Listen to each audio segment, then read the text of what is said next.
Si Izumi ay isang talunan na ang buhay ay kakilakilabot dahil sa kanyang hindi kapani-paniwalang malas. Gayunpaman naging maswerte ang kanyang buhay nang ang pinakasikat na babae ay nagsimulang makipag-date sa kanya na ginawa siyang isang proteksyon na kasintahan na magtatanggol sa kanya laban sa kanyang nagbabanta sa buhay na swerte upang patuloy itong maging kakaiba sa kanya. I can't get enough of these. Ito ang unang araw ng bagong taon ng pasukan at ginigising siya ng nanay ni Izumi na si Mitoko para sa paaralan.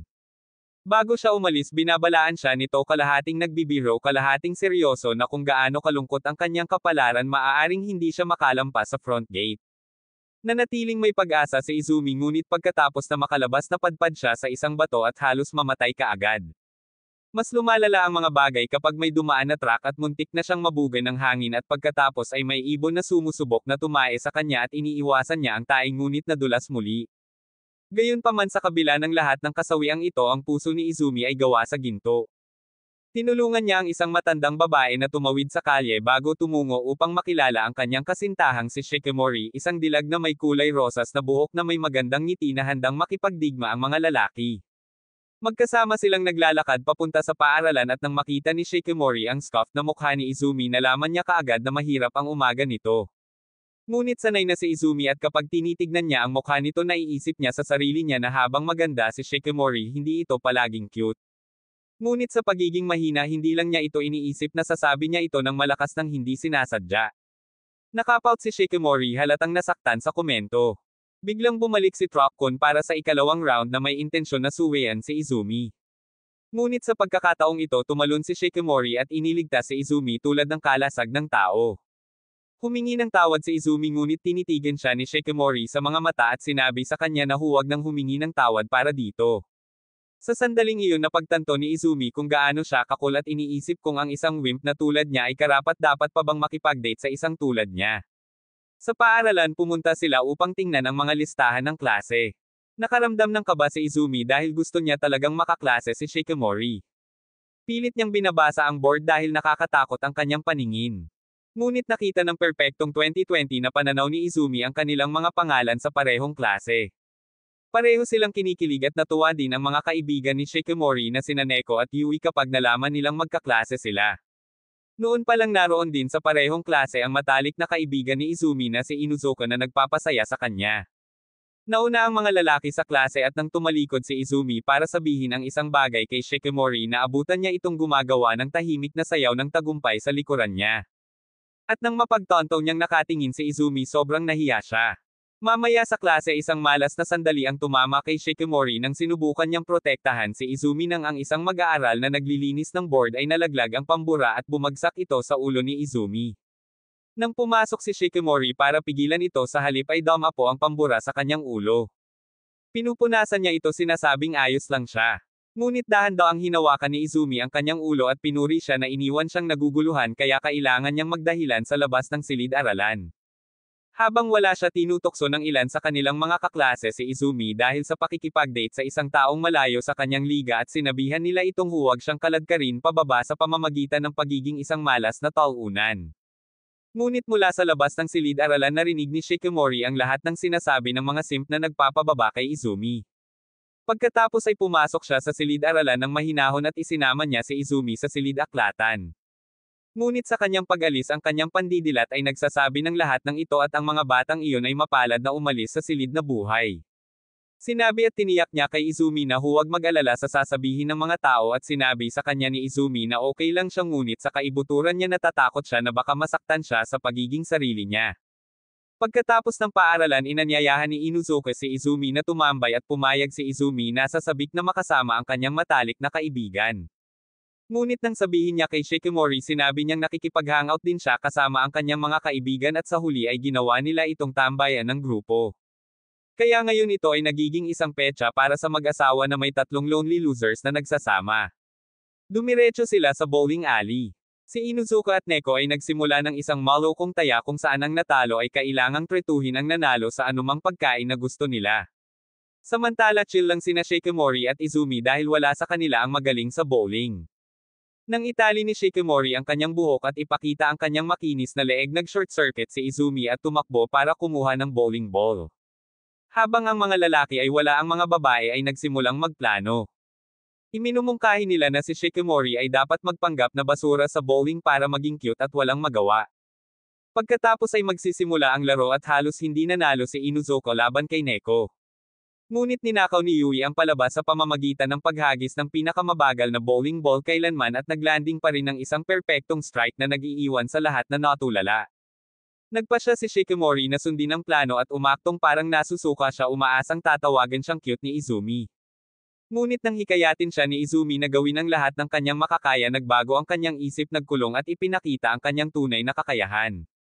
Dinudurog niya ang sunod-sunod na welga na parang pro at ang karamihan ay nagpapasaya sa kanya. Pero isang tao lang ang inaalala ni Shikimori si Izumi. Nakipag-high five siya sa kanya pagkatapos na nagpapatunay na malinaw na siya ang nangunguna sa relasyong ito. Pagkatapos ng bowling naghiwa-hiwalay ang grupo para pumunta sa kani-kanilang paraan.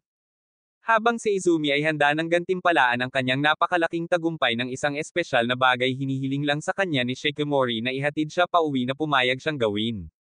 Sa kanilang pagbabalik isang malakas na hangin ang humihip ng isang pahayagan diretso sa mukha ni Izumi ngunit hinaronggan ito ni Shikimori. Muli siyang humihingi ng paumanhin sa pagkaladkad sa kanyang malas na gulong ngunit sa pagkakataong ito ay talagang nagalit siya sa kanyang paghingi ng tawad. Sinabi niya sa kanya na huwag humingi ng tawad dahil sanay na siya sa kanyang malas. Bagamat natutuwa si Izumi na marinig iyon na konsensya pa rin siya at totoo niyang inamin kay Shikimori na minsan ay iniisip niya kung tama ba ang mga tao tungkol sa kanyang pagiging pabigat. Huminto si Shikimori sa kanyang paglalakad at hinarap ang mga salita ni Izumi ayaw niyang maramdaman iyon. Biglang may bumagsak na sign ng tindahan sa kanya ngunit mabilis itong pinaalis ni Shikimori para iligtas si Izumi.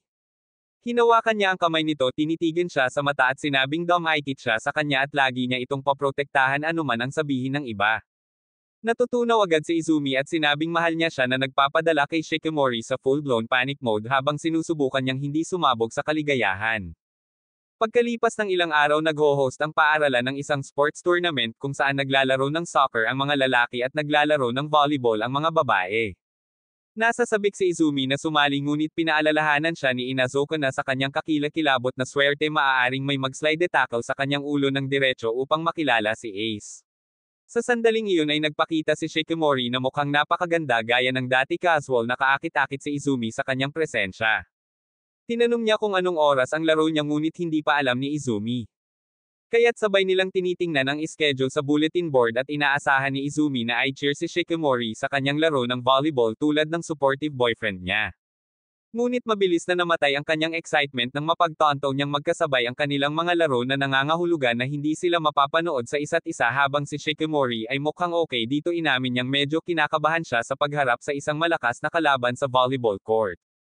Upang pasiglahin ang kanyang espiritu sumandal si Izumi sa ilang taos-pusong mga salita na nangangakong susuportahan siya kahit na magkahiwalay sila at ang kanyang mga salita ay nagpapula sa kanya ng husto. Maya-maya ay nagsimula na ang soccer match at agad na kumain ng dumi si Izumi sa unang laro dahil sa kanyang malas. Si Shikimori ay nanunood mula sa gilid at sinubukang padalhan siya ng ilang swerte mula sa malayo. Sa una ay mukhang gumagana ito dahil si Izumi ay nakakakuha ng isang gininto ang pagkakataon na maka-score ng isang layunin. Ngunit ang mga Diyos ng anime ay napupuot sa kanya at nang sinubukan ni Izumi na sipain ang bola sinipa niya ang hangin at bumagsak sa kanyang mukha. Sa panunood nito hindi maiwasan ni Shikimori na mas lalo pang sumama ang sakuna na tinawag niyang boyfriend. Habang dahan-daang bumangon si Izumi at inaayos ang sarili isang bola ng soccer ang dumiretso sa kanya ng walang babala. Si Shikimori ay sumigaw upang alertuhan siya ngunit huli na at siya ay nataman at nanlamig. Maya-maya ay nagising siya sa infirmary na nakaupo sa tabi niya si Shikimori. Agad siyang nakonsensya at nagtanong kung mamimiss niya ang kanyang laro ng volleyball. Pero ngumiti siya at sinabing may oras pa siya. Pagkatapos ay medyo malandi siya dahan-daang nilalaro ang kanyang buhok. Napansin niya ang isang peklat sa itaas ng kanyang kilay at nagtanong tungkol dito.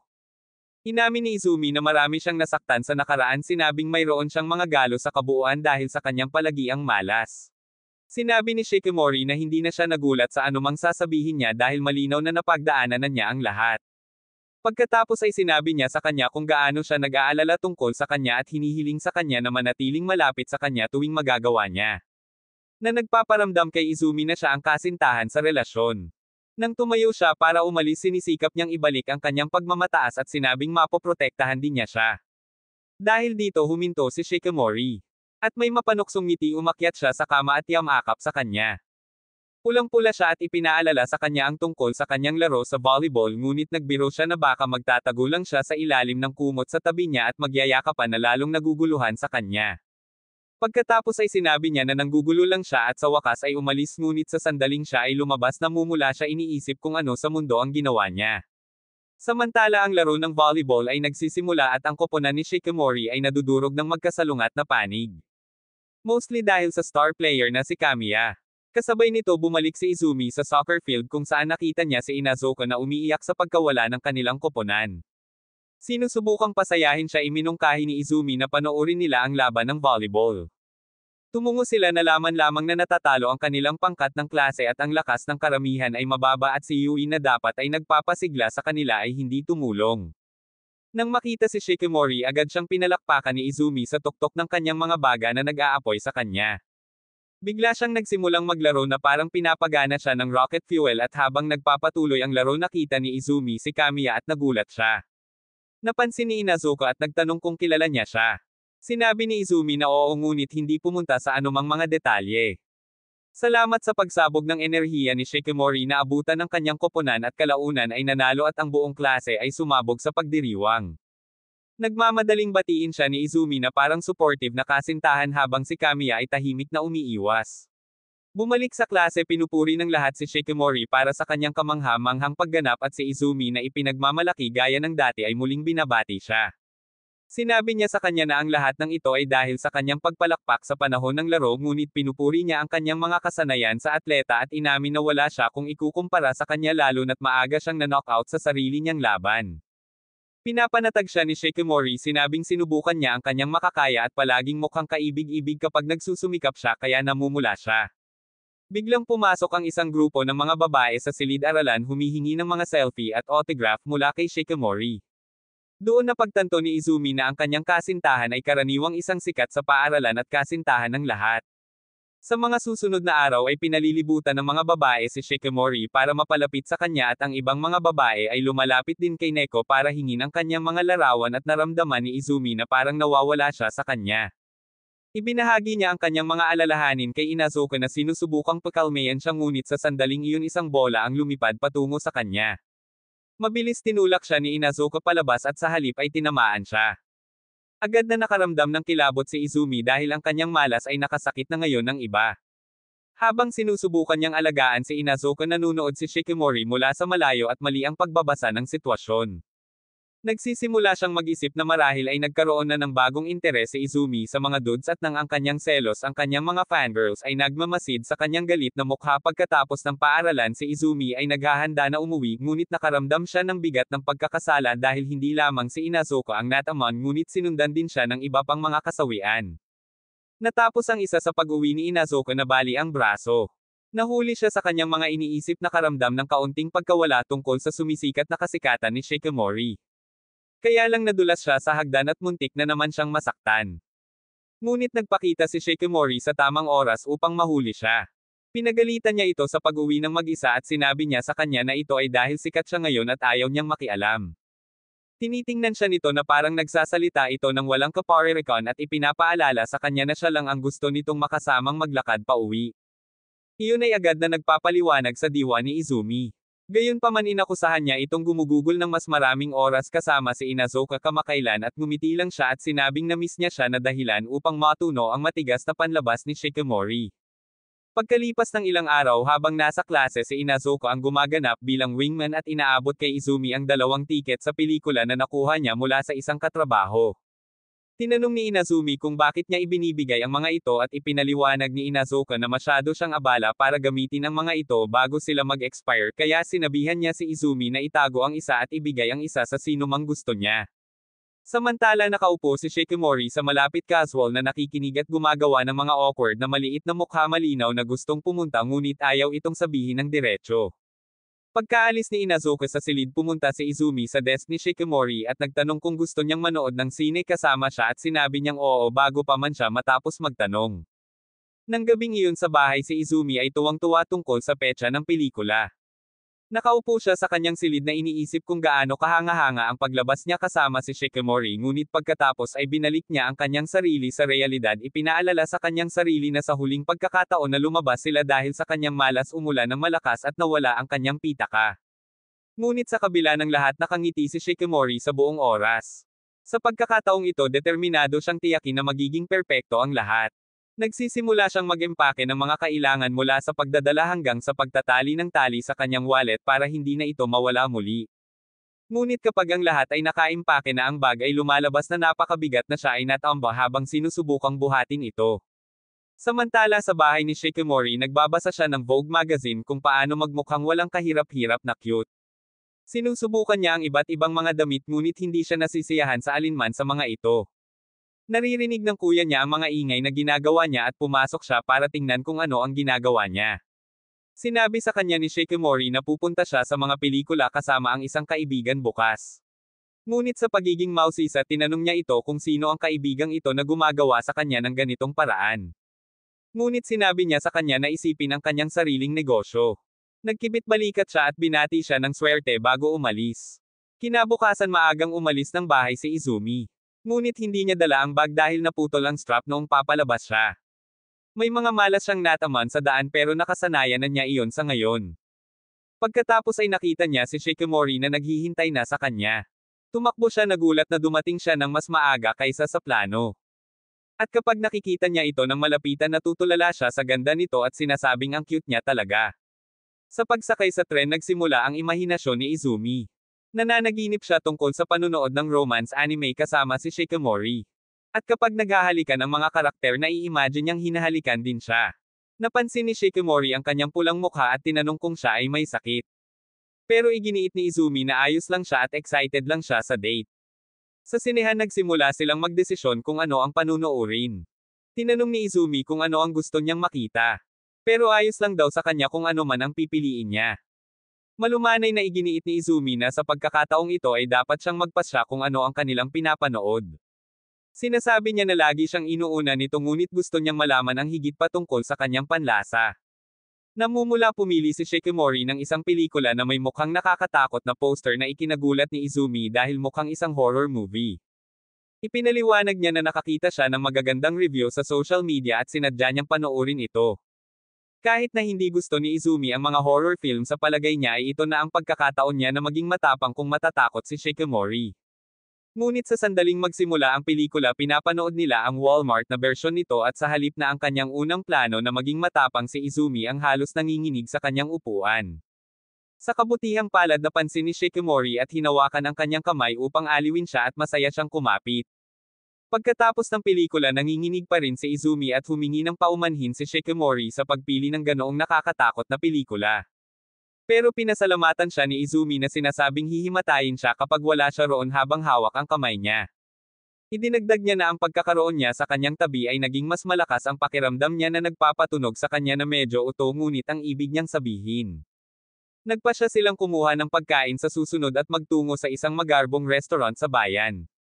Nakita ni Shikimori ang isang ulam na talagang gusto niya at ito ay mahal ngunit tiniyak ni Izumi sa kanya na siya ay nag-iipon para sa araw na ito.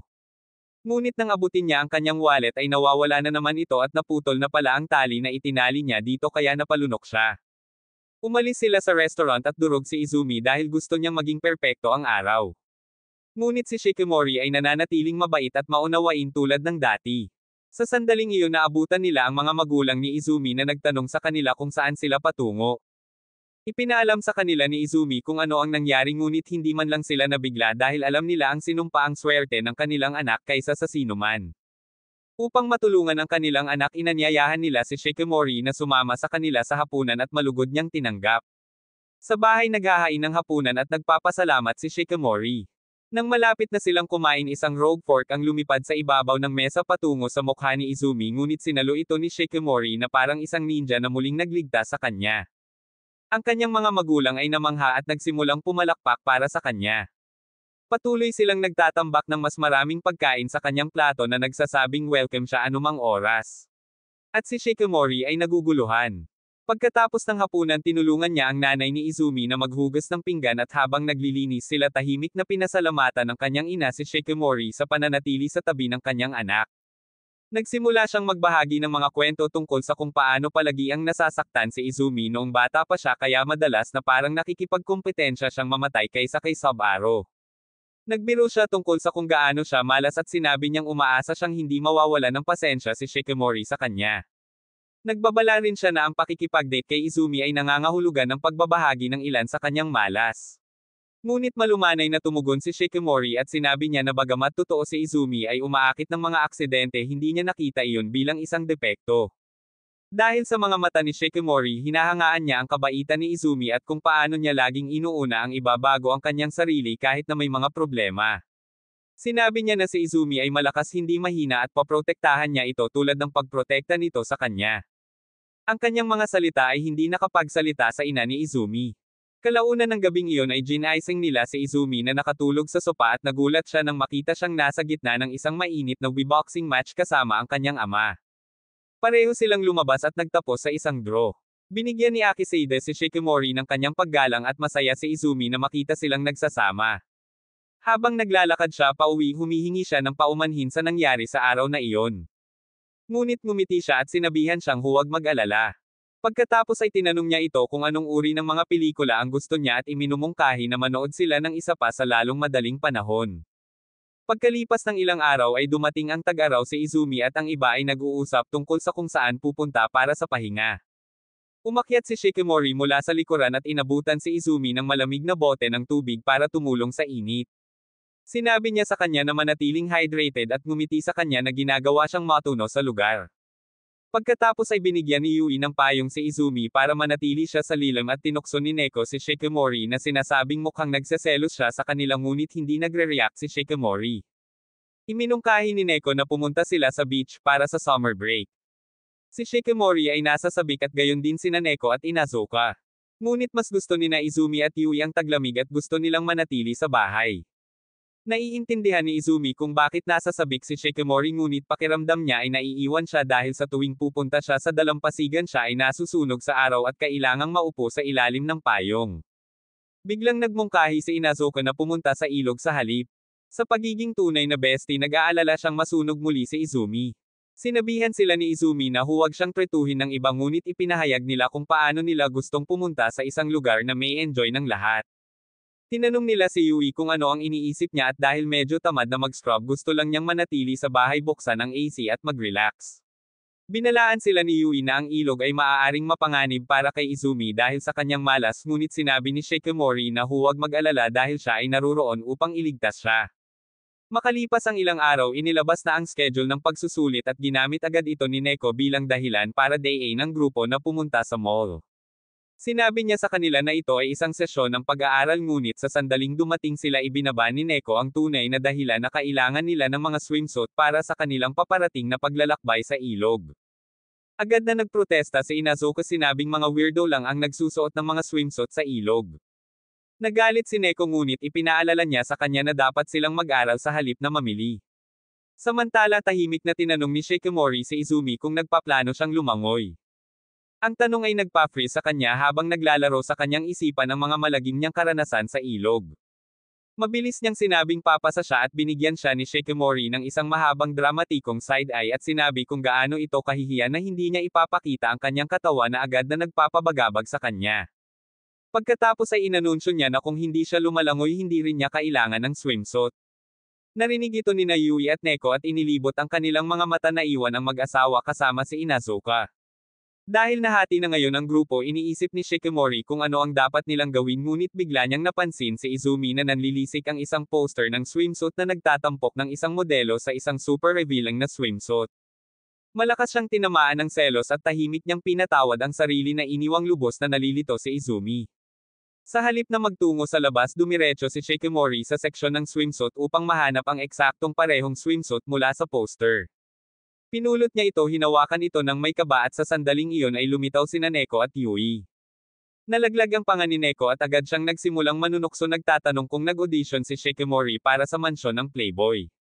Si Shikimori ay namula at nagsimulang mag-feeling sinusubukang ipaliwanag ang sarili.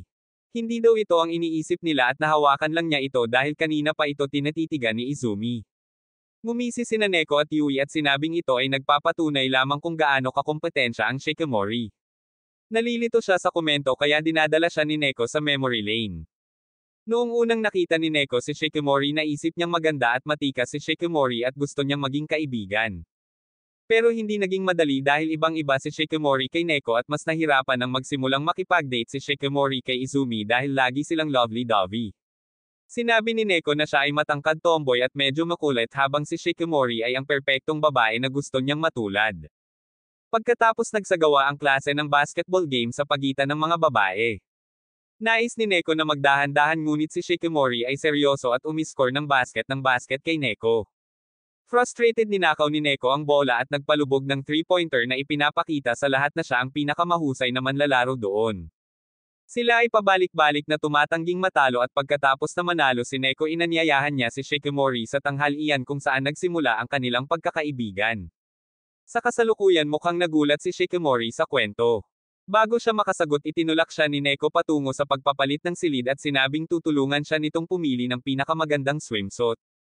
Samantala sina Izumi at Inuzuka ay nasa isang kafe pinag-uusapan ang mga problema sa matematika.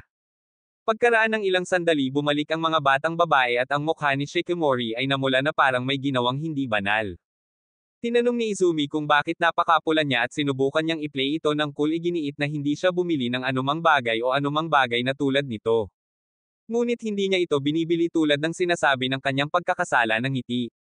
Kinabukasan pagkatapos ng pagsusulit si Izumi ay naglalakad pa uwi kasama si Shikimori na nagtatampo pagkatapos na muli ang kanyang malas nang masira ang lahat ng kanyang panulat sa panahon ng pagsusulit. Sinubukan ni Shikimori na aliwin siya ngunit lumalala ang mga bagay nang makita ng isang random na aso ang natalong ekspresyon ni Izumi at tumahol sa kanya na parang isang kriminal. Nang gabing iyon nakahiga siya sa kama na nakabaon ang kanyang ulo sa isang unan kinu-question kung ano ang ginawa niya sa nakaraang buhay upang maging karapat-dapat sa labis na paghihirap. Pagkatapos tumunog ang kanyang telepono at ito ay si Shikimori. Alam niyang malamang nagtatampo ito at gusto lang niyang marinig ang boses nito. Agad na gumaan ang pakiramdam ni Izumi. Lumipat siya sa kanyang bintana at sinabihan siyang tumingin sa labas sa North Star na nagniningning sa itaas. Tinatanong niya kung mahilig ba siya sa stargazing at sinabi niyang oo ngunit ipinaliwanag niya na sa tuwing kinukuha siya ng kanyang ama na nag-stargazing bilang isang bata palaging umuulan salamat sa kanyang walang katapusan na malas kaya hindi talaga siya nakakita ng anumang mga bituin. Nangako si Shikimori na dadalhin siya sa isang lugar na may langit na puno ng mga bituin isang araw ngunit ginulat siya ni Izumi sa pagsasabing gusto niyang dalhin siya sa lugar na gusto niyang puntahan. Nagtanong si Shikimori kung bakit at sinabi niya sa kanya na ito ay dahil palagi niyang ginagawa ang mga bagay para sa kanya at ngayon ay may gusto siyang gawin para lamang sa kanya. Natahimik siya saglit bago ipinahayag na wala siyang partikular na lugar sa isip. Hindi naiintindihan ni Izumi at naisip niyang ayaw niyang pumunta kahit saan kasama niya ngunit mabilis niyang nilinaw ito at sinabing gusto niyang pumunta kung saan man niya gustong pumunta dahil ang makita siyang masaya ang siyang nagpapasaya sa kanya. Sapat na iyon para umiyak si Izumi at mahinang sinabi ni Shikimori na oras na para matulog. Sinabi sa kanya ni Izumi na pagkatapos marinig ang kanyang boses ay mas gumaan ang pakiramdam niya at nais niyang makita siya ngayon. Si Shikimori ay naging maliwanag na pula at nagmamadaling ibinaba ang tawag bago siya magsimulang magsabunutan dahil sa kahihiyan. Ibinalik niya ang sarili sa kanyang kama ang bilis ng tibok ng puso mga paro-paro sa kanyang tiyan. Sinipa ang kanyang mga binti sa ilalim ng mga takip ngumiti siya ibinubulong sa sarili na nais din niyang makita siya. Makalipas ang isang linggo pagkatapos ng pagsusulit lumabas si Izumi at hanggang para sa kanilang summer trip sa ilog. Nang makita nila ang ilog lahat ay namangha na ang malas ni Izumi ay hindi nag-ulo sa pagkakataong ito. Lahat sila ay nasa sabik na lumangoy ngunit sina Inuzuka at Neko ay gustong magsimula sa isang barbecue habang ang iba ay nanunood sa kanila na parang mga mababangges na hayop. Naghahanda na sila sa pagluluto. Si Inuzuka na may kumpiyansa ay nagsimulang maghiwa ng sibuyas na parang chef ngunit mali ang ginagawa niya. Mabilis siyang pinaupo ng mga babae at sinabihan siyang umiwas dito. Pagkatapos ay kinuha ni Izumi ang kutsilyo at ang lahat ay nag-aalala na siya ay manggugulo o mas malala pa na mapuputol ang kanyang sarili sa isang masamang lugar ngunit nakakagulat na hiniwa ni Izumi ang sibuyas tulad ng ikalawang pagdating ni Gordon Ramsay. Ipinaliwanag niya na nakasanayan na niyang tulungan ang kanyang mga magulang na magluto at lubos na natutunaw si Shikimori nang malaman niyang marunong magluto ang kanyang magiging asawa. Sinabi ni Inuzuka na maaaring maging sikat si Izumi sa mga kasanayang iyon ngunit sinabihan siya ni Shikimori na itikom ang kanyang bibig. Patuloy silang gumagawa ng mga skewer at nagsisindi ng uling. Habang nakatutok ang lahat sa grill, tahimik na gumagawa si Shikimori ng iba. Kapag handa na ang pagkain, binigyan niya si Izumi ng isang espesyal na ulam na niluto niya para lamang sa kanya. Masayang kumagat si Izumi ngunit agad din itong sinubo. Napaluhod siya nakitang tinawag siya ni Jiraiya para samahan siya mula sa kabilang panig. Sinubukan din ito ni Shikimori at napaluhod din at napagtanto ng lahat na hindi siya marunong magluto. Gayunpaman muling kumagat si Izumi at nag-aalala si Shikimori para sa kanya ngunit sinabi niyang patuloy siyang kakain dahil ginawa niya ito para sa kanya. Pinasisiglo nito ang pagiging mapagkompetensya ni Shikimori at nangakong matututo siyang magluto para lamang sa kanya. Pagkatapos kumain lahat sila ay gusto ng matamis at si Izumi tulad ng isang tunay na chef ay naglabas ng ilang s'mores na ginawa niya. Ang lahat ay humanga sa kanyang pagkamalikhain at ibinulong niya sa tainga ni Shikimori kung gaano niya gustong ilagay ang kanyang creamy s'more sa kanyang bibig. Hindi siya nag-aksaya ng oras na kainin ang mga ito at kapag tinanong niya kung ano ang lasa ng mga ito mapanokso niyang sinabi na gusto niyang kainin ang kanyang matamis na puting creamy s'mores araw-araw na halos mawala ito sa kanya. Pagkatapos maglinis ang iba ay tuwang-tuwa na tumakbo sa ilog. Bago sumali lihim na hiniling ni Shikimori kay Izumi na gumawa ng mas maraming creamy s'more sa hinaharap ngunit sa pagkakataong ito para lamang sa kanilang dalawa wala nang iba. Naglalaro sila sa ilog nilubog ang kanilang mga paa sa tubig at nakaramdam ng kaba si Shikimori sa pagpapakita kay Izumi ng kanyang bagong swimsuit. Samantala ang iba naman ay masayang nanggugulo at tinatawag silang sumama. Habang nag-iisa nakita ni Izumi ang isang batang babae na tinatangay ng agos at alam niyang kailangan niyang kumilos ng mabilis. Nagpanik ang tanggang babae umiiyak para sa kanyang mama. Bumangon si Izumi mula sa ilalim ng tubig upang iligtas siya ngunit tinamaan niya ito sa takot. Pinakalma niya siya at ginamit niya ang kanyang floaty para tumulong sa paglangoy tungo sa kaligtasan na itinaas siya sa ibabaw ng agos. Nang malapit ng sumama si Izumi sa iba ang mga Diyos ng kapalaran ay nagsabi ng Saikai na naging sanhi ng pag-cramp ni Izumi at nagsimulang lumayo. Samantala hinikayat ni Neko si Shikimori na ipakita kay Izumi ang kanyang swimsuit at tumalon. Ngunit nang mapansin ni Inazuka na nawawala si Izumi lahat sila ay naghahanap sa kanya. Nakita nila ang maliit na batang babae na umiiyak para kay Izumi at si Neko ay natarante hindi sigurado kung ano ang gagawin. Hinubad ni Shikimori ang kanyang pangitaas at mabilis na tumalon para iligtas siya. Sa malalim na tubig nagsimulang mawala ng malay si Izumi sa pag-aakalang maaari talaga siyang makasama sa Jiraiya sa kamatayan. Ngunit may iba pang plano si Shikimori at iniligtas niya ito mula sa pagkalunod. Matapos siyang mailigtas pinagalitan niya ito dahil sa hindi pagtawag sa kanya ngunit kapag humingi ito ng tawad nanlambot ito at ibinabagsak ang kanyang galit. Ang iba ay sumugod nag-aalala at sa likod nila ang tanggang batang babae at ang kanyang pumalakpak na ina ay nagpapasalamat kay Izumi sa pagligtas sa kanyang anak. Pinatahimik sila ni Izumi at hinalikan siya ng bata na nagseselos kay Shikimori. Sa pag-iwas sa panganib patuloy silang nagsasaya nagsasaboy at naghahanap ng isda. Napansin ni Izumi ang cute na swimsuit ni Shikimori at naramdaman niyang may tumaas ngunit sa halip ay pinupuri lang ang kanyang hitsura. Kalaunan ay bumisita sila sa malapit na palengke para bumili ng mga tuyong damit. Pagkatapos sa isang tindahan ng ice cream kumuha muna sina Izumi at Shikimori ng kanilang ice cream. Si Shikimori ay nag-alok kay Izumi ng isang dilaan at kapag siya ay sumang-ayon pareho silang nakaramdam ng isang spark na nag-iisip ng isang bagay na kakaiba. Sinubukan niyang ibalik ang pabor ngunit bago niya magawa nagpakita si Inuzuka at kumagat ng malaking kagat mula sa ice cream ni Izumi na iniwan silang nabigla at walang ice cream.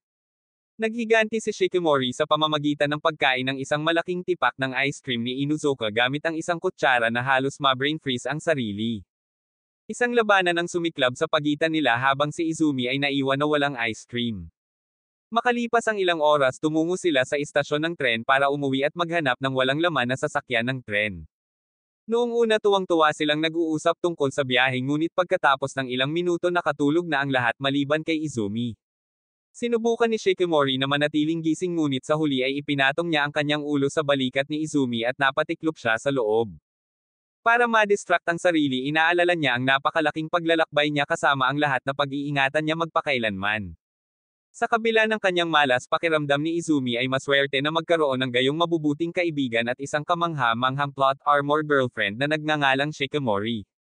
Makalipas ang ilang oras nakatulog si Izumi at nagising si Shikimori dahan-daang ibinalik ang ulo nito sa balikat nito para makapagpahinga siya na ibinalik ang pabor.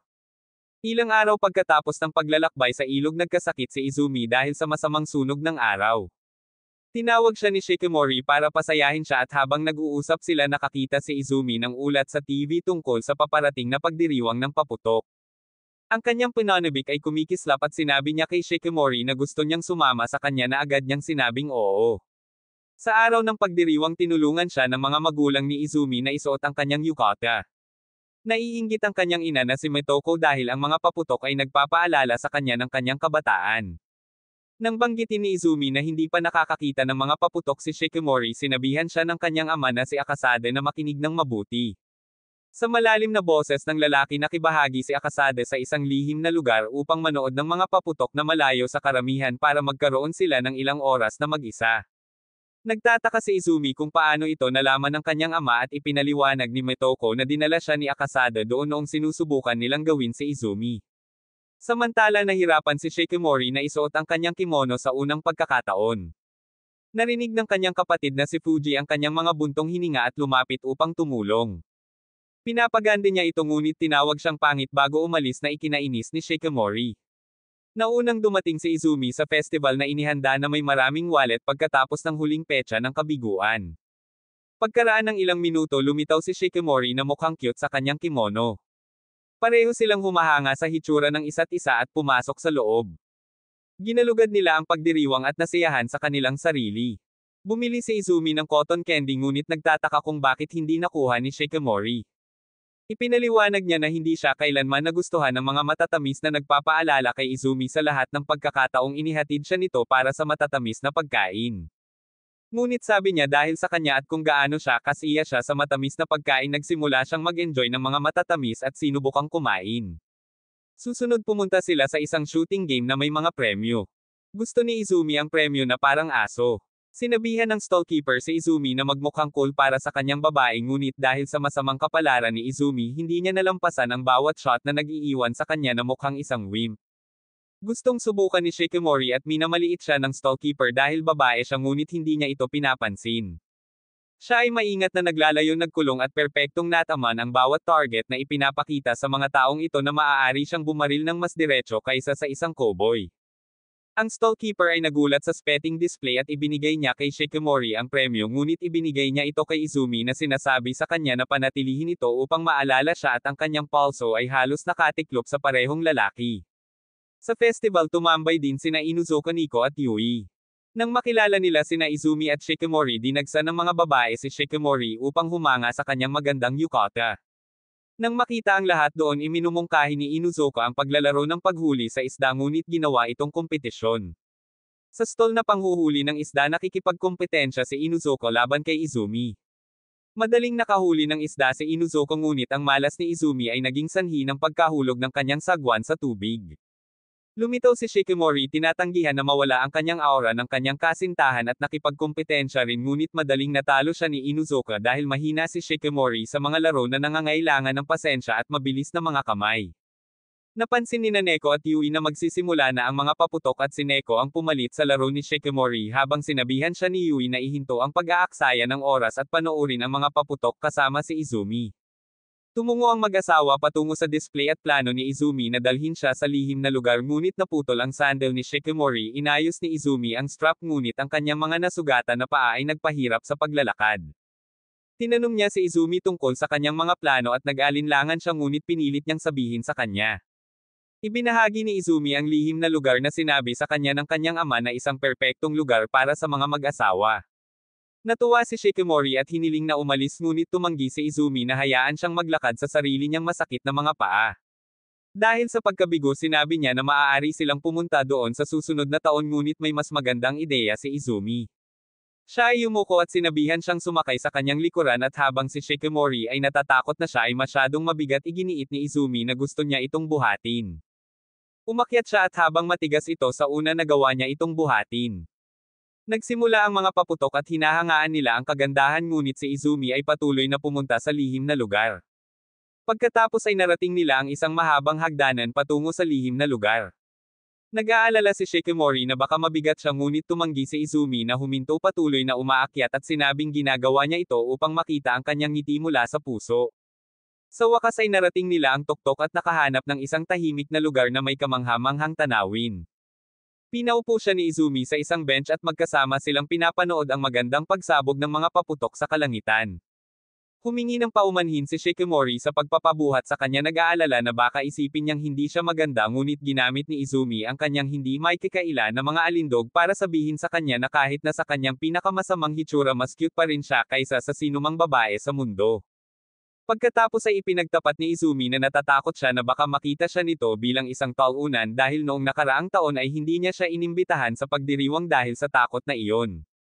Lingid sa kanyang kaalaman, inamin ni Shikimori na hinihintay niya itong anyayahan siya noong nakaraang taon, ngunit sinabi niyang hindi na ito mahalaga ngayon dahil sa wakas ay nag-e-enjoy na siya sa mga paputok kasama siya at nagpapasalamat sa kanya para sa karanasan.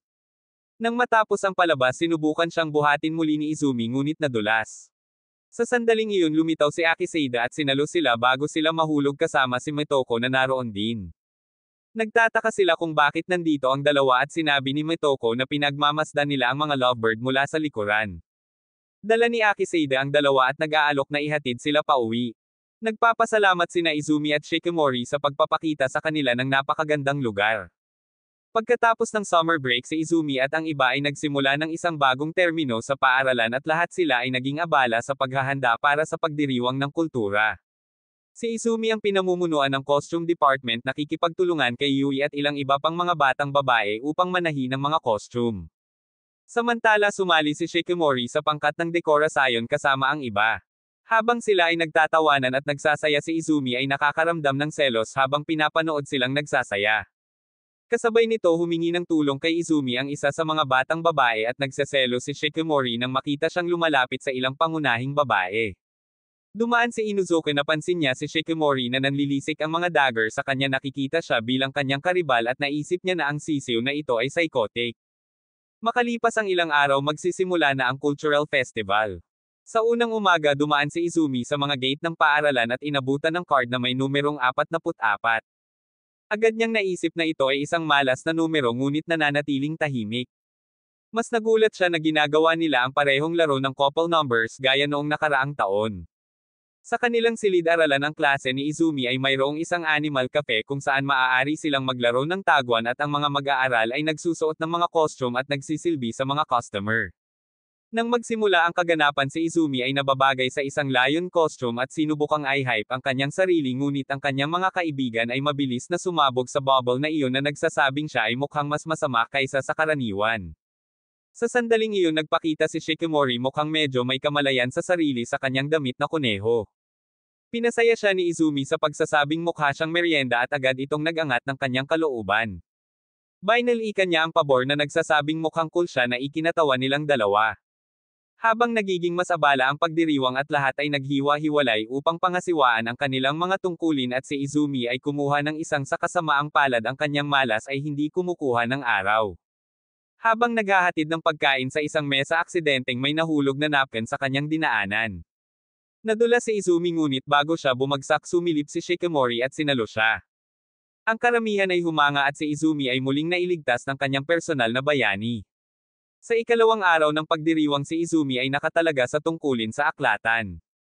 Sa kanyang pagpunta doon, umaasa siya na ang kanyang kapareha ay isang taong mula sa kanyang grado dahil ang paggugol ng 3 oras sa isang estranghero ay magiging awkward. Pagdating niya nagulat siya nang makita si Kamiya at sinabi niya sa kanya na gumaan ang loob niya na may kakilala siya. Habang nag-uuri sila ng mga libro sa mga stand, nagsimulang mag-chat si Izumi tungkol sa kung paano sila nagkakilala. Ipinaalala niya sa kanya kung paano noong nakaraang taon ay pareho silang nasa library duty at nakilala niya siya hindi lamang sa komite ng aklatan kundi pati na rin bilang alas ng volleyball team. Sa oras na iyon nasa katabi niya ang klase niya kaya natural silang magkapare sa tungkulin. Noon sobrang kinakabahan siyang makipag-usap sa kanya ngunit ginawang madali para sa kanya ni Kamiya. Nagpatuloy sila sa pag-uusap at tinanong ni Izumi kung ano ang ginagawa ng kanyang klase para sa pagdiriwang. Ang sabi niya ay nagpapatakbo din sila ng isang kafe tulad ng kanyang klase. Binibiro niya na tiyak na naghihirap ang klase niya nang wala siya at kinumpirma niya ito na sinasabi kung paano literal na umiyak ang mga tao nang umalis siya kahapon. Ibinalita ni Izumi kung gaano siya sikat sa mga nakababatang estudyante noong sports tournament. Bumantong hininga si Kamiya at sinabing ito ang eksaktong kaguluhan na nagpapahalaga sa kanyang kapayapaan at katahimikan ng silid-aklatan. Ilang buwan na ang nakalipas sa unang pagkakataong pumasok si Izumi sa silid-aklatan, siya ay isang bundle ng mga nerbiyos at nauuwi sa paghampas ng kanyang ulo sa isang mesa. Kalmadong sinabihan siya ni Kamiya na chill dahil magka-grade sila. Inamin ni Izumi na nababalisa lang siya dahil first time niyang gumawa ng library duty at ipinakita sa kanya ni Kamiya ang mga lubid at unti-unti silang naging magkaibigan. Sa kasalukuyan sinabi ni Kamiya kay Izumi na tila iba siya ngayon. Kapag tinatanong niya kung ano ang ibig niyang sabihin, ang sabi niya siguro dahil may girlfriend na siya ngayon. Si Izumi ay natigilan sa kung paano niya nalaman ang impormasyong iyon at sinabi ni Kamiya na sinabi ni Neko sa kanya. Pagkatapos ay biglang naging mas madaldal si Kamiya kaysa karaniwan na nagparamdam kay Izumi na parang may nangyayari. Out of the blue tinanong niya kung paano sila nagkasama ni Shikimori. Tinanong niya kung bakit gusto niyang malaman at sinabi niyang curious lang siya dahil bihira siyang magsalita tungkol sa mga relasyon at gustong marinig ang tungkol sa kanila.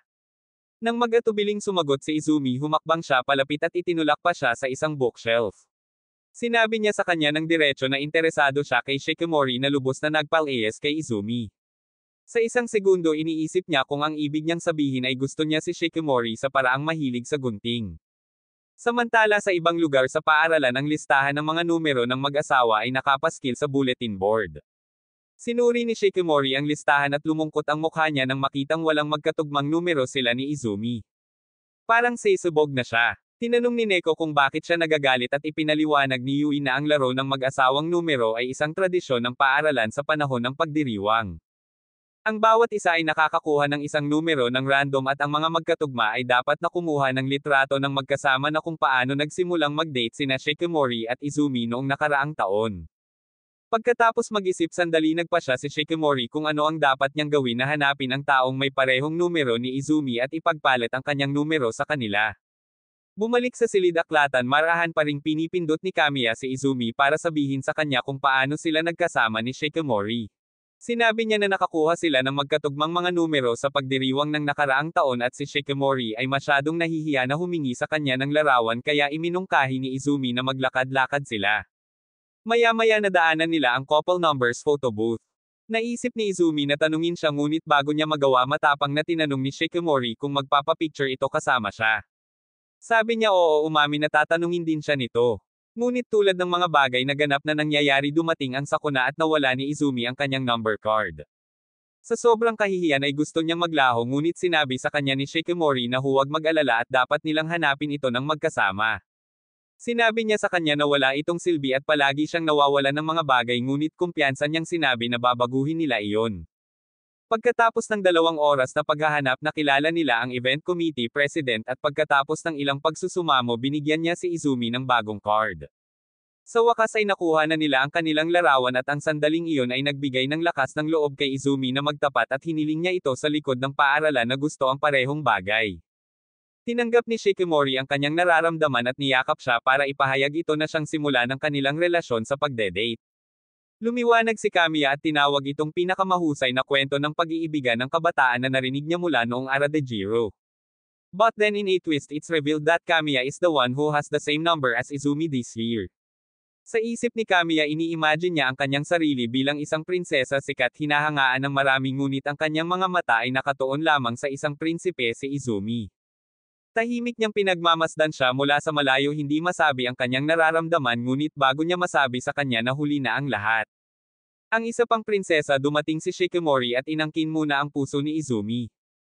Pinilit ni Kamiya ang isang mahinang ngiti, itinatago ang sakit ng isang pag-ibig na hindi kailanman namumulaklak, nakatayong mag-isa habang ang kurtina ay nagsasara sa kanyang kwento. Pagbalik sa library, tinanong ni Kamiya si Izumi kung napanood na niya ang bagong fairy tale romance movie at sinabi niyang hindi pa. Nang tanungin ni Izumi ang kanyang opinyon tungkol dito, sinagot niya na ang mga taong nanunood ng mga pelikulang iyon at naghahangad ng ganoong pag-iibigan ay madalas na parehong mga tao na natatanto ang kanilang pag-ibig ay hindi magkakatotoo. Sa sandaling iyon, pumasok si Nico sa silid-aklatan at hiniling si Kamiya na lumabas. Doon nakiusap si Shikimori kay Kamiya na makipagpalitan ng ilang numero sa kanya. Nang tanungin ni Kamiya kung bakit isiniwalat ni Shikimori na hawak ni Kamiya ang numero ni Izumi. Bagamat mahirap para sa kanyang sugatang puso, ibinigay ni Kamiya ang kanyang numero kay Shikimori. Nag-walkout si Izumi, nagulat nang makita si Shikimori doon. Sinabi sa kanya ni Kamiya na maaari siyang umalis sa kanyang shift at sumama kay Shikimori, ngunit tumanggi si Izumi dahil ayaw niyang iwanan si Kamiya na nagtatrabaho ng mag-isa. Namumula si Kamiya, tumitibok ang puso niya sa sobrang pag-aalaga ni Izumi sa kanya. Ngunit doon napansin at naunawaan ni Shikimori ang totoong nararamdaman ni Kamiya para kay Izumi. Nagpapahinga sina Shikimori at Nico sa library, naghihintay na matapos si Izumi at hindi maiwasan ni Shikimori na panoorin ang body language ni Kamiya sa paligid ni Izumi. Mamaya pagkatapos ng kanyang shift, umalis si Izumi kasama ang mga babae. Samantala itinali ni Kamiya ang kanyang buhok at bumalik sa kanyang silid-aralan kung saan pinasaya ng mga kaklase ang kanyang pagbabalik at hinahangaan ng mga customer ang kanyang kagandahan. Ngunit sa isip niya wala si Kamiya dahil naaalala lang niya ang mga tahimik na sandali kasama si Izumi. Dahil sa labis na pagkabalisa, hiniling niya na magpahinga at pumunta sa rooftop para sa sariwang hangin. Sinasalamin ni Kamiya si Shikimori, hinahangaan kung paano niya hayagang ipinapakita ang kanyang nararamdaman na isang bagay na laging itinatago ni Kamiya. Biglang lumitaw si Shikimori sa rooftop na ikinagulat niya at ibinalik niya ang numero ng mag-asawa ni Kamiya. Ipinahayag ni Shikimori na alam niya ang nararamdaman ni Kamiya kay Izumi at nabigla si Kamiya. Isang taon na ang nakalilipas, aksidenteng nalaglag ni Izumi ang isang bookshelf sa library na halos magkasakitan silang dalawa. Habang nililinis nila ang kalat, sinabi ni Izumi kay Kamiya na siya ay isang mabuting tao. Kakaiba ang naramdaman ni Kamiya sa narinig dahil wala pang nakatawag sa kanya ng ganoon. Nagulat din ito kay Izumi, ngunit nagpakita pa rin siya ng kabaitan. Napagtanto ni Kamiya na bilang kasintahan ni Izumi, mas naiintindihan ni Shikimori ang kanyang damdamin kaysa sinuman. Sa halip na magalit, sinabi ni Shikimori na hindi niya gustong saktan ang isang taong kasing bait ni Kamiya at inamin niyang hindi ito magiging patas. Nangako si Kamiya na hindi sasabihin kay Izumi ang tungkol sa kanyang nararamdaman o kahit kanino. Naaalala niya kung gaano siya palaging nasa sabik na makilala si Izumi sa silid-aklatan dahil siya ang mahal niya, ang tanging tao na tunay na nakakakita sa kanya mga kapintasan at lahat. Bumagsak ang mga luha habang pinagsisisihan ni Kamiya ang pagkakaroon ng damdaming hindi niya ibinahagi at nakonsensya siya na para bang pinagtaksilan niya si Izumi sa pamamagitan ng hindi pagiging magkaibigan lang. Nangako siyang hindi na muling lalapit sa kanya, ngunit biglang pinunit ni Shikimori ang numero ng mag-asawa at niyakap ng mahigpit si Kamiya, humihingi ng paumanhin sa kanyang sakit. Sinabi niya kay Kamiya na ang isang taong may napakagandang kaluluwa na tulad niya ay dapat laging pahalagahan ang kanilang mga damdamin, at si Kamiya ay umiiyak ng hayagan. Pagkatapos huminahon, sinabihan ni Kamiya si Shikimori na bumalik kay Izumi at pinapanood si Shikimori na lumalayo. Pakiramdam ni Kamiya ay ang malungkot na prinsesa na nanunood sa ibang prinsesa na nanalo sa puso ng prinsipe. Gayunpaman, hinihiling ni Kamiya na maging masaya sila at natutuwa siyang may kasama si Izumi na napakaganda. Kinabukasan, naghanda si Izumi ng regalo para sa kaarawan ni Shikimori at sa kanilang unang anibersaryo. Sa paaralan, maayos ang pagdiriwang at pagkatapos ang mga mag-aaral ay nagpi-party. Hiniling ni Yui na makita ang larawan ng numero ng mag-asawa ni Shikimori, ngunit sinabi ni Shikimori na nawala ang kanya na ikinagulat ng lahat. Nang maglaon, inanyayahan ni Izumi si Shikimori sa parke at binigyan siya ng regalo sa kaarawan. Masaya siya at naramdaman ni Izumi na may mali at nagtanong, ngunit sinabi niyang ayos lang siya. Binuksan niya ang regalo at nakita niya ang isang kwintas na hugis puso. Hiniling ni Izumi na ilagay ito sa kanya at kapag ginawa niya ito, siya ay naguguluhan. Malumanay niya itong tinutokso, nangako na lagi silang magkasama. Biglang sinabi ni Shikimori na hindi nagbago si Izumi, na nag-aalala sa kanya at natatakot siya na baka maanod siya ng kabaitan nito na gagawing makita siya ng iba sa paraang ginagawa niya. Nakiusap siya sa kanya na huwag magbago, ngunit sinabi ni Izumi na nagbago na siya at siya ang nagpabago sa kanya para sa mas mahusay at gusto niyang mas magtiwala ito sa kanya. Umiiyak si Shikimori sa kaligayahan at nanumpa na ang ibang babae ay magkakaroon sa kanya maliban sa kanya. Pagkatapos, bago umuwi, tinanong niya kung maganda ba siya at sinabi niya sa kanya na maganda siya. Pagkalipas ng ilang araw, dumating si Inazuka sa paaralan at nakilala si Neko na nagpapanik dahil nagkasakit si Izumi, ngunit nananatiling kalmado si Inazuka at sinabing alam na niya at hiniling pa ni Izumi sa kanya na kumuha ng mga tala para sa klase. Sa sandaling iyon, lumitaw si Shikimori. Nagseselos na si Izumi ay humingi ng tulong kay Inazuka sa halip na sa kanya, at si Inazuka ay nagtataka kung bakit nakikita niya ito bilang isang karibal sa pag-ibig. Nang maglaon, nagpaalam siya sa mga babae nag-aalala tungkol sa selos ni Shikimori. Sinabi nila sa kanya na kahit na maging malapit sila kay Izumi, si Shikimori ay hindi kailanman nagseselo sa kanila at ito ay nagpaisip kay Inazuka na talagang galit siya sa kanya.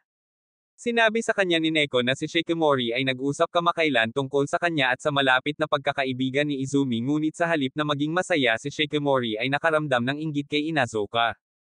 Humingi ng mga sagot si Inazuka at tiniyak ni Neko na hindi siya kinamumuhian ni Shikimori. Pagkatapos ng klase, tinanong ni Shikimori si Inazuka kung maaari siyang sumama sa kanya sa bahay ni Izumi at pumayag siya.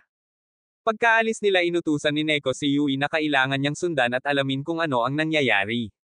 Sa daan, huminto sila sa isang convenience store. Nais ni Shikimori na bumili ng mga gamot para sa ubo para kay Izumi, ngunit hindi makapagpasya kung alin, kaya humingi siya ng payo kay Inazuka. Siya ay walang ingat na pumili ng isa para lang matapos ang mga bagay-bagay, ngunit pagkatapos ay tinawag niya itong kapatid at nagtanong tungkol sa ilang mga candy. Nang makakita ng grape-flavored candy, kinuha ito ni Inazuka, ngunit sa sandaling iyon napagtanto nilang pareho na tinawag siyang kapatid ni Shikimori. Bago pa siya makapagpaliwanag ay tumakbo na siya sa cashier. Pagkatapos magbayad, binigay niya sa kanya ang candy na sinasabi sa kanya na alam niyang mahilig siya sa lasa ng ubas na ginagawa niya. Sa labas ng tindahan, nakasalubong nila si Yui na sumusunod sa kanila at nalaman kung bakit masama ang pakikitungo ni Shikimori kay Inazuka. Isinuot ang kanyang detective na sombrero. Sinabi ni Yui na ito ay dahil ipinaalala ni Inazuka kay Shikimori ang kanyang sariling kuya na madalas na malamig sa kanya. Hindi naniniwala si Inazuka noong unang, ngunit nang makita ang reaksyon ni Shikimori, napagtanto niyang totoo ito. Ito ang nagpapasaya sa kanya dahil alam na niya ngayon na hindi talaga siya galit sa kanya. Nakita ni Yui ang candy at humingi ng ilan at tumanggi si Inazuka, sinabing nakuha niya ito sa isang iyak na uhaw sa atensyon ng kanyang kapatid. Nang marinig iyon, binaril sila ni Shikimori ng nakamamatay na tingin at agad silang humingi ng tawad. Makalipas ang mga araw, tumambay sina Shikimori at Neko sa isang mall at doon nila nakita si Kamiya sa isang bookstore. Nag-aalangan si Shikimori na lapitan siya, ngunit mabilis siyang binati ni Neko. Pagkatapos ng pagbati, inanyayahan ni Neko si Kamiya na sumali sa araw ng kanilang mga babae. Bagamat inaasahan ni Neko ang isang mapurol na pagtanggi, tinanggap ni Kamiya na ikinatuwa ni Neko dahil hindi pa siya nagtagumpay sa pag-imbite kay Kamiya. Maghapon silang magkasama, namimitas ng mga manika, humahanga sa mga tuta at kumukuha ng mga group picture na nagpapanggap na parang mga modelo. Nang umalis si Neko para sa banyo, gusto ni Kamiya na subukan ang claw machine. Tinanong niya si Shikimori kung paano maglaro, ngunit kahit na tinuruan siya ni Shikimori, hindi mananalo si Kamiya. Si Shikimori ang pumalit at nanalo ng maraming merienda, halos wala ng laman ang arcade. Sa halip na panatilihin ang mga ito, ibinibigay niya ang mga premyo kay Kamiya. Nang tanungin ni Kamiya kung bakit sinabi ni Shikimori na ginawa niya ito para sa kanya, ngunit napukaw nito ang pagiging mapagkompetensya ni Kamiya at gusto niyang ibalik ang pabor. Makalipas ang ilang minuto, bumalik si Neko at nakita si Kamiya na masayang nakikipaglaro kay Shikimori. Nang makita ang ngiti ni Kamiya ay naalala ni Neko ang nakaraan. Dati palaging tinatanggihan ni Kamiya ang mga imbitasyon ni Neko at sinabihan pa ng ilang kaibigan si Neko na huwag nang mag-abala pa dahil ayaw nilang masyadong abalahin si Kamiya. Ngunit ngayon nakita ni Neko si Kamiya na nakangiti ng maliwanag. Muling sumama sa kanila si Neko at nagulat sa mga premyong napanalunan nila na isang patunay ng kanilang pagiging mapagkompetensya. Nang maglaon ay nakahanap sila ng basketball court, ngunit habang naghahanda sila sa paglalaro, sinabihan sila ng dalawang bastos na babae na umalis dahil nagpareserba na sila ng court. Sumang-ayon si Shikimori at ang mga batang babae na pumunta, ngunit hinahamon sila ng mga estranghero sa isang laro para sa karapatang maglaro. Pinag-uusapan ng mga babae si Shikimori at ang kanyang mga kaibigan na tinatawag silang mga pangit na fatso. Pinasisiglo nito sina Shikimori at Kamiya at tinanggap nila ang hamon. Nagsisilbing referee si Neko at sinimulan ang laro. Ang mga karibal ay lumalaban ng husto, ngunit sina Shikimori at Kamiya ay naglalaro tulad ng mga nangungunang pro, dinurog sila at nanalo. Pagkatapos ng laro, ang mga karibal ay naging magkaibigan at lahat ay kumukuha ng larawan ng grupo. Nang maglaon habang pauwi sila, hiniling ni Kamiya na maging kaibigan ni Shikimori at masayang sumang-ayon si Shikimori. Sa pagbabalik, sinabi ni Neko na nagbago na si Kamiya at masaya siyang makita itong bagong side niya na mahilig ngumiti at nakikipag-hangout kasama ang mga kaibigan. Humihingi ng paumanhin si Kamiya dahil palagi niyang tinatanggihan ang mga imbitasyon noon at sinabi ni Neko sa kanya na siya ay mabait na nagpapaalala kay Kamiya kay Izumi, kaya namula siya.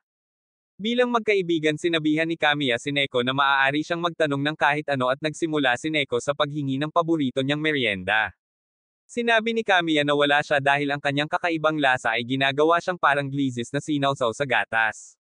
Pagkatapos ay tinanong ni Neko kung kilala ni Kamiya si Izumi at nakikipag-date siya kay Shikimori. Nang makita ang pagbabago ng ekspresyon ni Kamiya tinanong ni Neko kung sino ang tumulong sa kanyang pagbabago. Hindi masabi ni Kamiya kundi sabihin kay Neko na may nagsabi sa kanya na pahalagahan ang kanyang nararamdaman at umaasa siyang sasabihin kay Neko kung sino ito balang araw. Kapag ngumingiti si Kamiya isang ngiti na hindi pa nakikita ni Neko. Sabay silang tumakbo patungo sa paglubog ng araw na umaasa si Neko na balang araw ay talagang ngingiti si Kamiya mula sa kanyang puso. Lumipas ang mga buwan at dumating ang taglagas. Ang paaralan ay naghahanda para sa malaking sports festival at ang klase ni Izumi ay pumili ng kanilang relay team sa pamamagitan ng lottery. Nang si Izumi na tahimik siyang nagdadasal na sana ay hindi siya mapili ngunit si Faith mismo ay natatawa at sinabihan siya ni Sei kasi sinisigurado na kasama si Izumi sa karera. Sumunod na umakyat si Yui para piliin ang kanyang pangalan at umaasa rin siyang hindi siya mapili ngunit si Faith mismo ang nagpasya na gumawa ng double whammy at siguraduhing tatakbo rin siya kaya magkasama silang magdusa. Pagkatapos ay kapag may napiling ibang estudyante hiniling ni Shikimori na makipagpalitan ng mga lugar para makatakbo siya sa tabi ni Izumi. Nang makita ang mga tripulante para sa relay nagpasya sina Neko at Inazuka na tumalon din na gustong gawin itong isang buong aktibidad ng koponan at karamihan ay para lamang magkaroon ng kasiyahan. Sinubukan ni Shikimori na ipakita ang kanyang kabayanihan sa pagboboluntaryo malinaw na umaasa na mapapansin at ma-hype siya ni Izumi ngunit siya ay masyadong abala sa pagdiriwang ng Inazuka para sa pagsali sa karera iniwan ng Shikimori na pakiramdam na hindi pinansin at medyo maalat. Bago magsimula ang pagsasanay nagsisiksikan ang grupo. Inamin ni Yui na hindi siya binuo para sa pagtakbo gamit ang kanyang maiikling binti at inamin din ni Izumi na malayo siya sa athletic. Sinubukan ni Shikimori na magbigay ng isang cool na motivational speech ngunit tinalo siya ni Inazuka ninakaw ang sandali at inis siya. Pinagaan ni Neko ang mood sa pagsasabi na maaari pa rin silang matalo ngunit ito ay tungkol sa pagsasaya at tahimik na sumang-ayon si Izumi iniisip na baka hindi na ito magiging masama pagkatapos ng lahat. Nagsisimula silang magsanay ng may mataas na espiritu. Ang lahat ay tila sa ito maliban kay Yui na mukhang tinanggap na ang pagkatalo.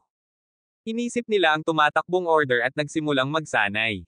Maayos ang mga bagay sa una hanggang sa magsimulang tumakbo si Yui ng mas mabagal kaysa sa isang lola at sa sandaling ipasan niya ang baton kay Izumi at amba siya at kumakain ng dumi ngunit bumangon siya pabalik at patuloy na tumakbo na ikinagulat ni Yui at nagdulot ng kaunting pag-asa sa kanya. Sa pagtatapos ng isang round ng pagsasanay mukhang dumaan sila Yui at Izumi sa buong recession habang ang iba ay puno pa rin ng lakas ngunit hinihikayat sila ni Inazuka at ng iba pang koponan na nangangakong susuportahan sila sa karera. Mamaya sa gabing iyon pagkatapos umalis ng iba hiniling ni Izumi kay Yui na manatili at magsanay pa ng kaunti kasama niya dahil sila ang pinakamahinang mananakbo. Sumang-ayon siya at pareho nilang itinulak ang kanilang sarili hanggang sa bumagsak sila sa lupa ganap na napagod. Pinasalamatan siya ni Izumi sa pananatili niya roon at inamin ni Yui na talagang ayaw niya sa pagtakbo ngunit nagpatuloy siya dahil gusto niyang maging masaya ang kanyang mga kaibigan. Makalipas ang ilang araw sa wakas ay dumating na ang sports festival ng paaralan. Sumulyap si Izumi kay Yui at masasabing umalis na ang kanyang kaluluwa sa kanyang katawan. Ang unang kaganapan ay ang labanan ng mga kabalyerya at mula sa gilid pinapanood ni Shikimori si Izumi na nagpapakita ng ilang hindi inaasahang lakas at tahimik na humanga kahit na ang kanilang koponan ay natalo ng husto. Sumunod ay ang paghagis ng bola at sumali si Yui na mukhang patay na naglalakad ngunit kasama ang kanyang mga kaibigan na nagpapasaya sa kanya may isang bagay na nag-click. Ang mga tao sa karamihan ay nagsimulang mag-alinlangan kung maaari ba siyang maghagis ng kahit ano gamit ang kanyang maliliit na braso ngunit biglang napuno niya si LeBron James sa laro ipinako ang bawat shot at nauwi sa panalo sa round. She's completely drained but once her friends start cheer she lights up with pride. Pagkatapos oras na para sa karera ng relay.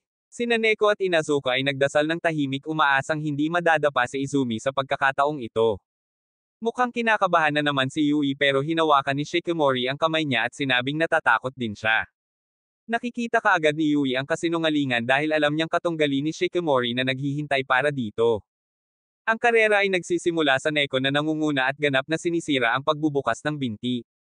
Sumunod na kinuha ni Yui ang baton at nagsimulang tumakbo na may mukha na nagsasabing handa na siyang magpalamig kasama si Michael Jackson. Nagsisimula ng bumagal ang kanyang lakad at ang kanilang pangunguna ay naglalaho. Tapos natapilok siya at nahuhulog at saglit nakahiga lang siya napahawak sa sariling ulo hanggang sa biglang sinigaw ni Izumi ang pangalan niya. Tumalon siya itinulak ang sakit at ipinasa sa kanya ang baton. Sa una parang nakahanap na siya ng ukit hanggang sa masira ang kanyang mga sapatos. Muntik na siyang sumuko ngunit naalala niya na sinabi ni Yui na umaasa sa kanya ang koponan kaya patuloy siyang tumatakbong nakamedyas na parang kabayo sa crack. Ang karamihan ay nanunood sa nakatulala na katahimikan. Pagkatapos iniabot ni Izumi ang baton kay Shikimori at lubos siyang naniniwalang dadalhin niya ang mga ito hanggang sa finish line. Dahil sa paniniwala nito sa kanya sumugod siya na parang kidlat humahampas sa mga tumatakbo at hinihipan ang lahat habang nawawala sa isip ang karamihan. Namangha si Inazuko ngunit mabilis na napaatras nang makita ang seryosong mukha ni Shikimori. Napagtanto niya kung magulo siya malamang na ipadala siya nito sa isang pakikipagsapalaran kasama si Steel pinipili niyang magtiwala sa kanyang koponan at sa kanyang sarili. Sa sandaling makuha niya ang baton sinipa ito ni Inazuka. Ang kanyang mga kaibigan ay sumisigaw ng pampatibay loob mula sa gilid at siya ay tumatakbo na parang ang kanyang buhay ay nakasalalay dito. Laban sa lahat ng posibilidad siya ay unang tumawid sa linya ng pagtatapos. Nanalo ang kanilang koponan at ang buong pangkat ay sumabog sa kagalakan. Dirdiretsong tumakbo si Izumi kay Shikimori at niyakap ito ng mahigpit na sinasabi sa kanya na siya ang pinakakul na babae sa mundo. Nakangiting pinapanood sila ni Yui na nagpapasalamat. Minsan hindi niya alintana kung gaano ito kahirap pakiramdam niya ay maswerte siya na magkaroon ng mga kahangahangang kaibigan sa kanyang buhay. Ilang taon na ang nakalilipas sa sambahayan ng Izumi isa lang itong normal na umaga. Ang nanay ni Izumi na si Mitoko na laging mukhang kahanga-hanga ay ginigising siya para sa paaralan. Nagtungo ang batang si Izumi at muntik nang mabundol ng bisikleta ngunit sa halip na matarante pinisil na lang niya ito na parang isa pang ordinaryong araw. Sa paaralan tinapik siya ng nurse at sinabihan siyang huwag mag-alala tungkol sa nalalapit na field trip dahil pupunta rin siya doon. Sa gym class inaanyayahan ng ilang kaklase si Izumi na sumama sa kanilang grupo para sa biyahe. Nag-aalangan siya alam ang kanyang malas ngunit sinabi nila na okay lang. Pagkatapos ng klase habang naglalakad pauwi halos mabali ng isang higanteng teddy bear ang leeg ng isang kaibigan. Alam agad ni Izumi ang kanyang masamang kapalaran na sanhi nito. Dahil doon nagpasya siyang huwag nang sumama sa paglalakbay ngunit sa halip ay bumisita siya sa isang templo at nagdarasal ng husto nakikiusap sa mga Diyos na bigyan siya ng lakas upang matiis ang lahat ng sakit. Bumalik sa kasalukuyan naglalakad si Izumi pauwi kasama si Shikimori. Sinasabi niya sa kanya kung gaano niya kagusto ang kasama niya na malayo sa iba. Niyaya niya itong lumabas muli ang sabi ay matagal na mula noong huli nilang date. Una nagmumungkahi siya ng spa at ayos lang si Shikimori. Ngunit pagkatapos ay lumipat siya sa isang amusement park at nang ipakita niya sa kanya ang isang video ng isang mag-asawang naghahalikan sa amusement park talagang gustong pumunta ni Shikimori dahil sabik siyang gawin iyon. Pagkalipas ng ilang araw nasa mall si Shikimori kasama ang kanyang kapatid na si Fuji na nandoon para ihatid siya at samahan siya. Naghiwalay sila para mamili si Shikimori ngunit hindi siya makapagpasya kung aling hitsura ang magpapa-inlove sa kanya ng higit kay Izumi kaya umalis siya sa tindahan na walang dala. Bigla siyang tumakbo sa Fuji na nahuli sa pagitan ng dalawang malandi na babae na sinusubukang iuwi siya sa kanila. Nakita ni Shikimori kung gaano kaiya si Fuji at hinaila siya palayo para iligtas siya. Kapag tinanong ng mga babae kung sino siya tumitig lang si Shikimori at umatras sila iniisip na girlfriend siya ni Fuji. Nahihiya si Fuji na kinailangan siyang iligtas ng kanyang nakababatang kapatid na babae at tinukso siya ni Shikimori dahil sa pagiging scrub na hindi kayang maglagay ng body na nakakainis kay Fuji. Sa kanilang nakaraan ang nakababatang Shikimori ay nagsasanay ng karate kasama si Fuji at madali siyang natatalo. Para asarin siya tinawag siya ni Fuji na basura na nagtulak din sa kanya para gumaling. Sa bahay ang kanilang mahigpit na ina na isang kakilakilabot na lutuin ay gumagawa ng sunog na pagkain ngunit kapag kinakain ito ni Fuji palaging sinusunod ni Shikimori ang kanyang halimbawa. Pagkatapos ay sinabi ni Fuji kay Shikimori na hindi na siya pupunta sa kanyang dojo at kailangan niyang pumunta ng mag-isa.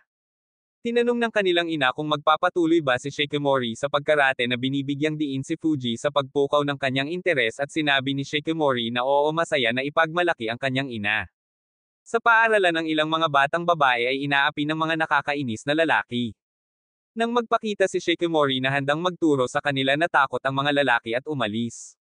Nagpasalamat sa kanya ang mga babae at sinabing malamang na may crush ang mga lalaki kay Shikimori ngunit hindi niya maintindihan kung ano ang romansa. Makalipas ang mga taon nasa karate class pa rin si Shikimori at nakaharap si Fuji sa isang laban. Sa tingin niya ay maaari siyang manalo ngunit madali siyang natalo ni Fuji na nagsasabing siya ay basura pa rin.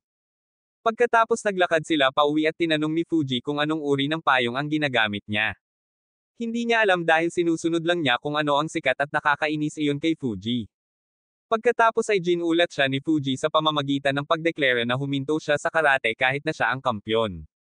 Naiinis si Shikimori na ginagawa niya ang lahat ng gusto niya ngunit sinabi ni Fuji sa kanya na kailangan niyang hanapin ang sarili niyang landas hindi sundin siya ang kanilang ina o sino man.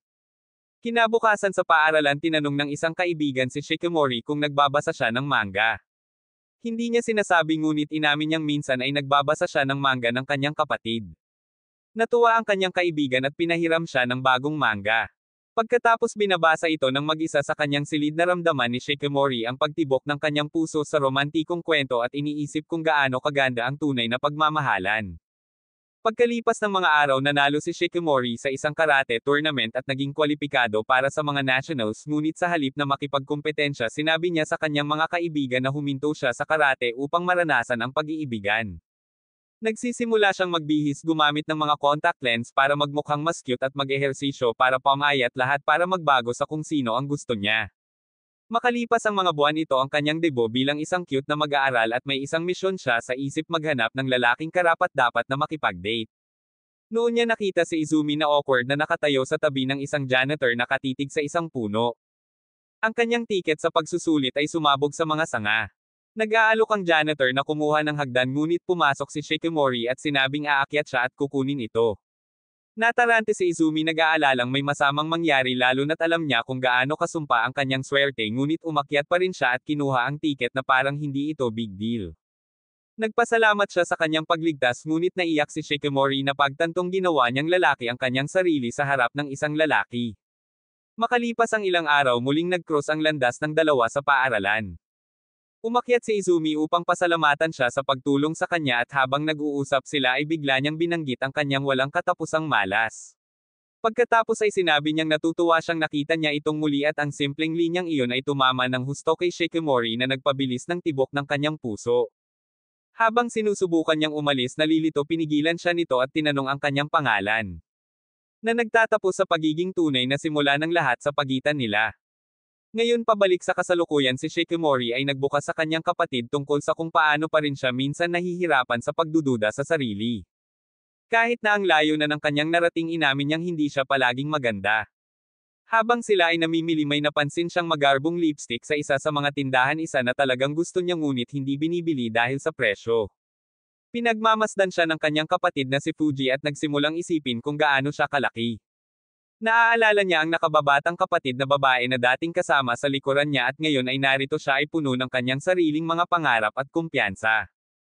Noong gabing iyon habang naghahanda si Shikimori para sa isang date nakita niya ang parehong lipstick na nakaupo sa kanyang mesa na may sulat mula kay Fuji na bomb abati sa kanya ng good luck at napagtanto niyang binili niya ito para sa kanya. Kinabukasan ay nagsuot siya ng kolorete na may ngiti at lumabas upang salubungin si Izumi na iwan ang isang kapatid na hindi maaaring maging mas maipagmamalaki sa taong naging siya.